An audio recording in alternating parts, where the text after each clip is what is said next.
Natuklaw ng Cobra ang isang student athlete ng Coronadal na kasali sa Socsargen Regional Athletic Association meet.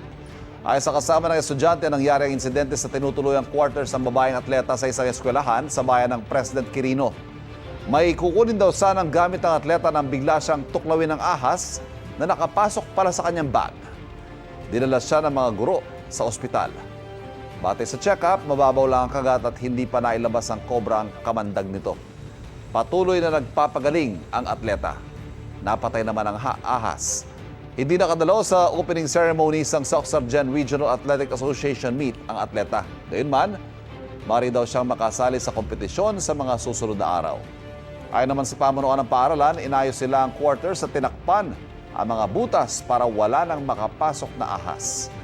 Tiniyak naman ng LGU ng Coronadal na sasagutin ito ang gastos ng atleta sa pagpapagamot.